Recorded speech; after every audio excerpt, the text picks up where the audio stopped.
The lucky and unlucky rise or fall by chance, day after day. How these things are fixed for men, no one can prophesy. For Creon, in my view, he was a man we once all looked up to. Like he saved this state, this land of Cadmus, from its enemies. He took control and ruled as its sole king. He prospered with the birth of noble children. But now all is lost. When a man has lost what gives him pleasure, I no longer include him among the living. He's a breathing corpse. Have you come with news of some fresh trouble in our house of kings? They're dead. And those alive bear responsibility for those who died. Who lies dead? Who did they kill? Tell me. Haemon has been killed. No stranger shed his blood. Not with his father's hand. Did he kill himself? By his own hands. Angry at his father for the murder. Oh, Tiresias! How your words are proven true! Oh.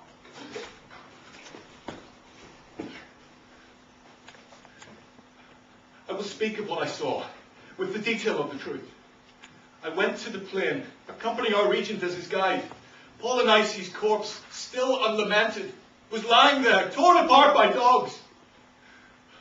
We prayed to Pluto and Hecate, goddess of the road and the rough, for their goodwill and to restrain their rage. Then we gave the corpse a ritual wash and burned what was left of it on fresh cut branches. Then we piled up a high tomb of his native earth. Then we went to that young girl's rocky cave, the hollow cavern of that bride of death. From far away, one man heard a sound coming from the chamber where we'd put her without a funeral, a piercing cry.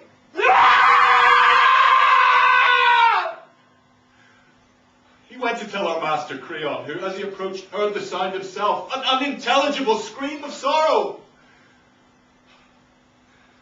We looked, and in the furthest corner of the tomb we saw Antigone hanging by the neck, still in the noose. Haemon had his arms around her waist. He was crying out in sorrow for the loss of his bride. Now among the dead, his father's work and his horrifying marriage bed. When Creon saw this, he went inside and called out anxiously, "You unhappy boy! What have you done? What were you thinking? Have you lost your mind? Don't do this for me! Come out to me, my child. I'm begging you. Please come."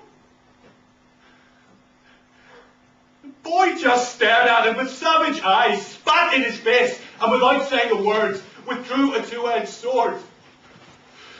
Creon moved away, so the boy's blow failed to strike his father, but then, angry at himself, the ill-fated lad, right there and then, leaned onto his own sword until half the blade was between his ribs.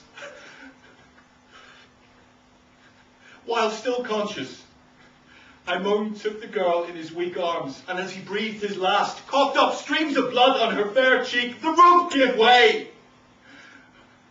Now he lies there, corpse on corpse, his marriage fulfilled in chambers of the dead.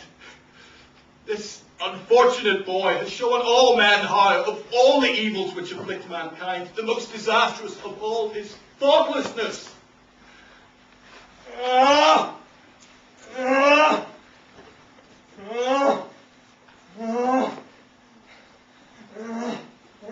Here comes the king now, with a clear reminder that this evil comes not from some stranger, but his own mistakes.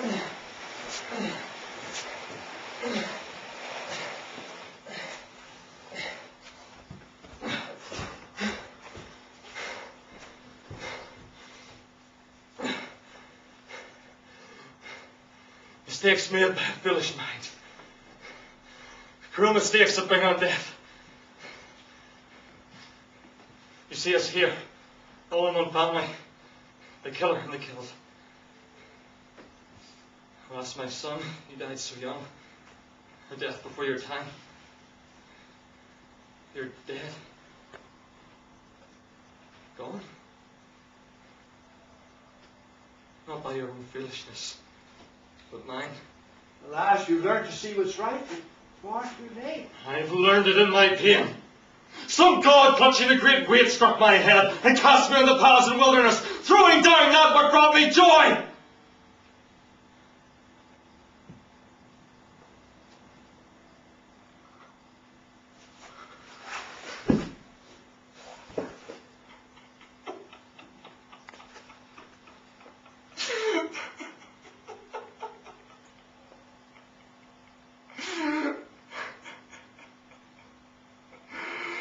So sad. The agony of his life. I know.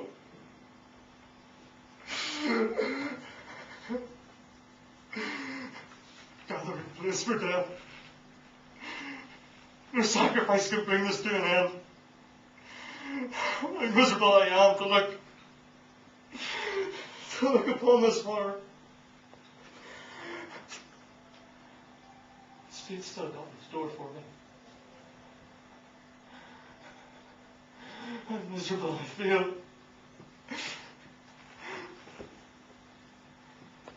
My fear makes me tremble. Why won't someone strike out at me now? Pierce my heart with a double-bladed sword. Full of misery I am. Full of misery and pain. The cup for all of this is mine. Cannot be removed from me, nor given to any other man. I and I alone. I murdered you. Let that day come. Please let it come that brings the fairest of destinies for me. The one that brings on my final day. Please let it be that I may never live to see another dawn. That's something for the times ahead. We must deal with what confronts us now. There's no... Let those who have to deal with it, will deal with it later. I've lost myself in that prayer. All I know for is death! Pray for nothing. There's no release for mortal human beings. Not from events which destiny has set. Everything I touch goes wrong. And on my head, faith climbs up of its overwhelming load.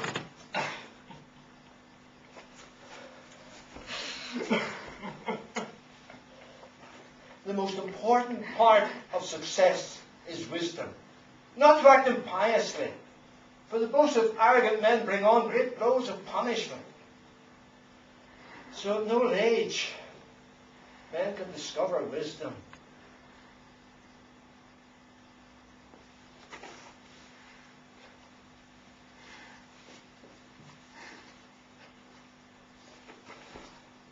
No, of course. Strike my head from off of that coin.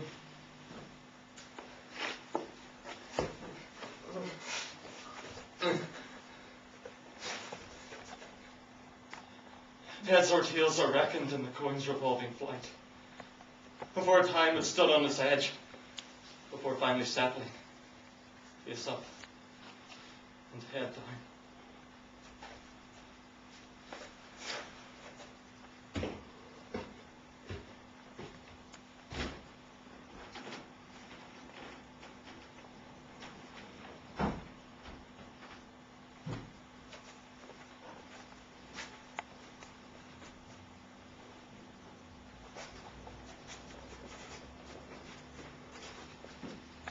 I, Creon, once king of Thebes, do hereby decline what was previously mine. I am no longer worthy to be your king. The universe has set out a different path for me. That path is long and wretched, and the sun, the guide who once brightened my days of glory, devours me with his heat. I pray that you will pray for me and forgive me my stubborn rule. Thebes, be glorious. Be full of laughter. Forget the war cries and the burnings. Rebuild and rejoice instead. And when the light for me vanishes, bury me with the ruins of the old days. Do not look back.